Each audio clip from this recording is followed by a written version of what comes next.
Salut tout le monde, c'est Tony G, j'espère que ça va bien. On se retrouve pour une nouvelle vidéo sur Dead by Daylight. Aujourd'hui, on passe en revue le tueur qui s'appelle The First, qui vient de sortir avec la nouvelle update qu'il y a eu sur le jeu. Donc, on va voir aujourd'hui, est-ce qu'il vaut la peine d'être acheté, oui ou non. On va passer en revue toutes ses perks, dans le fond, toutes ses habilités, ses pouvoirs, ses add-ons et même ses cosmétiques pour voir si, en fait, s'il vaut la peine d'être acheté. Je fais le travail pour un petit peu pour vous autres, donc allez, ça part!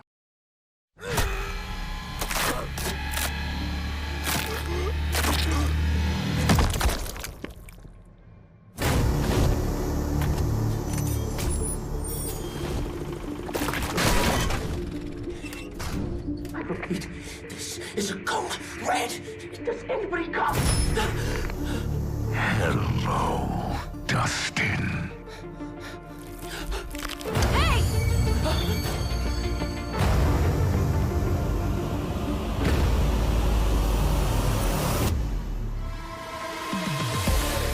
No matter where you run or who you save, all roads lead back to me.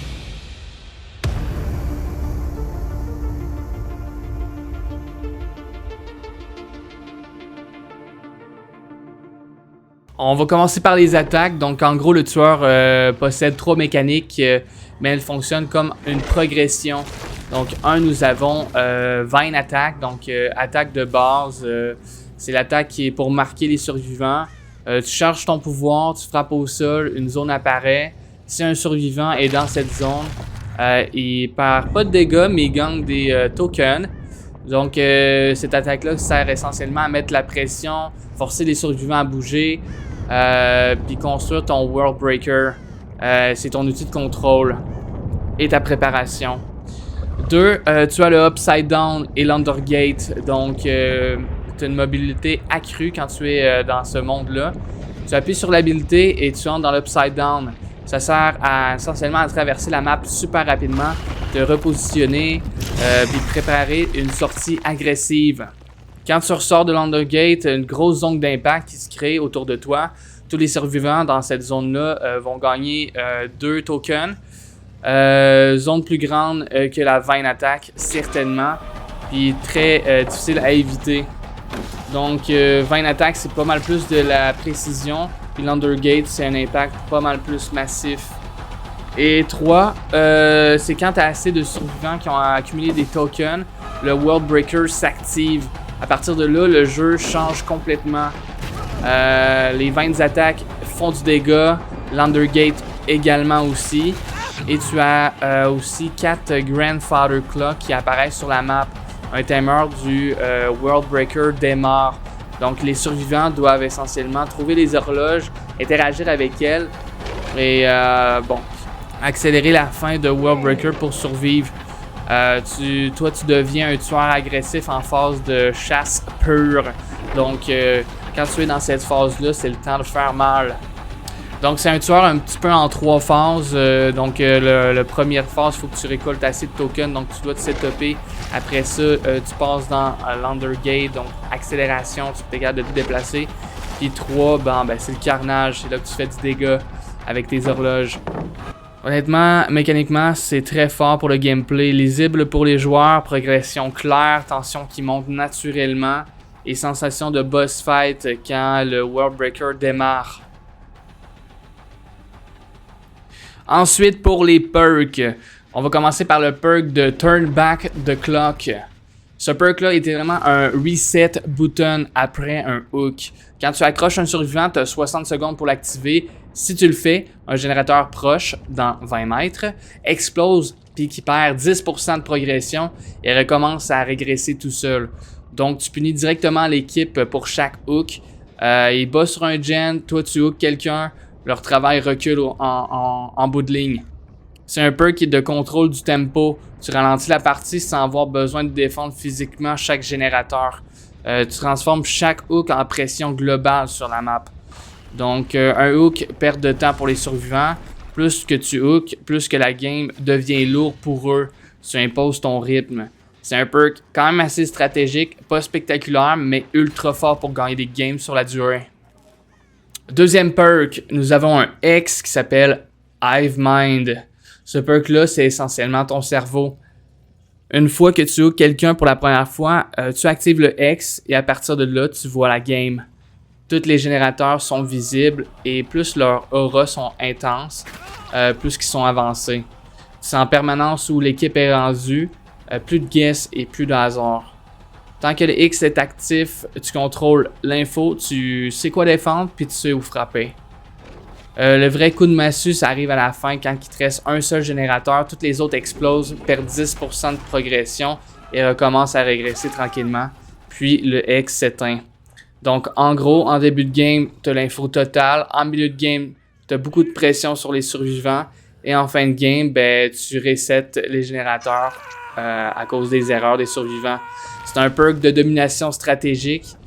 Tu joues plus seulement le tueur, tu joues la map entière. Pour le troisième perk, il s'appelle Secret Project.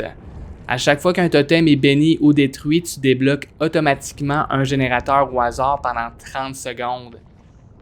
Donc, même si les survivants essaient de jouer contre tes perks, tu les pénalises quand même. Et dès qu'au moins un générateur est bloqué, toi tu deviens indétectable pendant 30 secondes. En pratique, quand il touche un totem, tu gagnes du contrôle et de la furtivité. Il pense être sécurisé, mais en fait, il t'offre une fenêtre pour les surprendre et frapper encore plus fort. C'est un perk de punition intelligente. Il joue l'objectif, tu coupes leur rythme, il nettoie les totems, tu deviens un assassin fantôme. Tu transformes littéralement leur action safe en erreur tactique. Très fort.